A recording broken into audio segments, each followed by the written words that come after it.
श्लोक 34.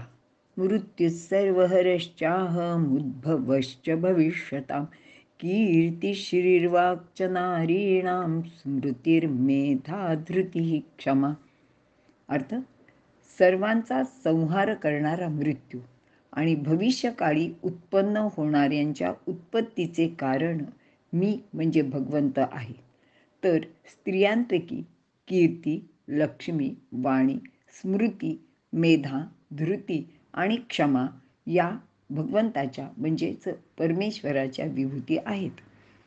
विवरण: मृत्यू सर्व हरश्चाहम. मृत्यूंमध्ये हरण करण्याची विलक्षण अशी जी शक्ती आहे तो सर्व काही हरण करतो. मग मृत्यूनंतर येथील आठवणसुद्धा कोणाला राहत नाही. संपूर्ण हरण करून विस्मृती करण्याचे या सामर्थ्यामुळे माणसाला आत्मीयतेच्या संबंधाने जी चिंता असते तीच आणि तशीच चिंता मागील जन्मासंबंधी सुद्धा राहिली असती, पण प्रत्यक्षात तसे होत नाही. कारण आपण मागील जन्मी कोण होतो हे आपल्याला आठवत नाही. येथे स्मरण आणि विस्मरण ह्या दोन्ही आपल्याला मिळालेल्या देणग्याच आहेत. अशा रीतीने सर्व गोष्टींचे म्हणजे स्मृतीचे सुद्धा हरण करणारा असा हा भगवंतच आहे. उद्भवश्च भविष्यता. मागील श्लोकात धारण पोषण करणारे भगवंतच आहेत असे सांगितले होते. तर येथे निर्माण होणाऱ्या सर्व उत्पत्तीचा हेतूसुद्धा भगवंतच आहेत असे इथे सांगितले जात आहे. या विश्वाची उत्पत्ती, स्थिती, प्रलय सर्व काही करणारे केवळ भगवंतच आहेत असे तू समज. कीर्ती श्रीर्वाक्च नारीणाम स्मृतिर्मेधा धृतिः क्षमा. कीर्ती, श्री, वाक, स्मृती, मेधा, धृती आणि क्षमा या सातही जणी स्त्रियांमध्ये श्रेष्ठ मानलेल्या आहेत. यापैकी कीर्ती, स्मृती, मेधा, धृती आणि क्षमा या दक्ष प्रजापतीच्या कन्या आहेत. श्री ही महर्षी भृगू यांची कन्या आहे, तर वाक ब्रह्मदेवाची कन्या आहे असे याचे पुराणामध्ये वर्णन केलेले आहे. 1. कीर्ती दक्ष प्रजापतीची कन्या, प्रियव्रत राजाची श्रेष्ठ पत्नी ही खूप धर्मशील होती असे गणेश पुराणात सांगितले आहे. सद्गुणांना अनुसरून संसारात जी काही प्रसिद्धी आणि प्रतिष्ठा मिळते किंवा असते तिलाच कीर्ती असे म्हणतात.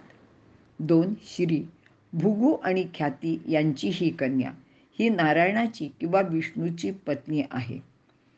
दुसरे असेही सांगतात की समुद्र मंथनाचे वेळी ती क्षीरसागरातनं उत्पन्न झाली, तिला लक्ष्मी असे म्हणतात. लक्ष्मी नारायण. श्री विष्णू हा आदर्श गृहस्थांचा नमुना मानला जातो. स्थावर आणि जंगम अशा दोन्ही प्रकारच्या संपत्तीला ऐश्वर्य किंवा श्री असे म्हटले जाते. 3. वाक म्हणजे वाणी. आंभृण ऋषींची मुलगी ही ऋग्वेदातील 10:125 या सूक्ताची दृष्टी आहे. ऋषिका ज्ञानातील श्रेष्ठ कन्या, अंगिरस ऋषींची पत्नी. तसेच न्यायाचे व विवेकाचे बोलणे ज्या वाणीला धारण केल्याने संसारात यश प्रतिष्ठा प्राप्त होते, जिच्यामुळेच मनुष्य पंडित किंवा विद्वान म्हणविला जातो. 4. स्मृती दक्षाची कन्या, अंगिरस ऋषींची पत्नी. मागील ऐकलेल्या, समजलेल्या, पाहिलेल्या गोष्टींची आठवण येण्याला स्मृती असे म्हणतात. 5. मेधा दक्षाची कन्या, धर्म ऋषींची पत्नी. बुद्धीची जी स्थायी रूपाने धारण करण्याची शक्ती असते व जिच्या योगाने विद्या योग्य रीतीने स्मरणात राहते त्या शक्तीचे नाव मेधा असे आहे. 6. धृती धर्म ऋषींची ही पत्नी आहे किंवा मनु नामक एका रुद्राची स्त्री आहे. मनुष्याला आपला सिद्धांत, मान्यता इत्यादीवर अटळ ठेवणाऱ्या शक्तीला धृती असे म्हणतात. धृती म्हणजे धारण करण्याची शक्ती. क्षमा दक्ष कन्या, पुलह ऋषींची स्त्री किंवा पत्नी, ब्रह्मधानाची कन्या. दुसरा कोणी विनाकारण आपला अपराध केला तरी आपल्यामध्ये त्याला शिक्षा करण्याची शक्ती असूनही त्याला इह किंवा परलोकी त्या अपराधाची शिक्षा मिळू नये अशा प्रकारचा भाव आपल्या मनात ठेवून त्याला माफ करणे म्हणजे क्षमा. वरीलप्रमाणे 7 स्त्रीवाचक स्त्रियांची विभूती म्हणून भगवंताने गणना केली असली तरी पुराणात, इतिहासात अशा अनेक स्त्रिया आहेत की त्या आपल्या दैवी गुणांनी प्रसिद्धीस पावलेल्या आहेत.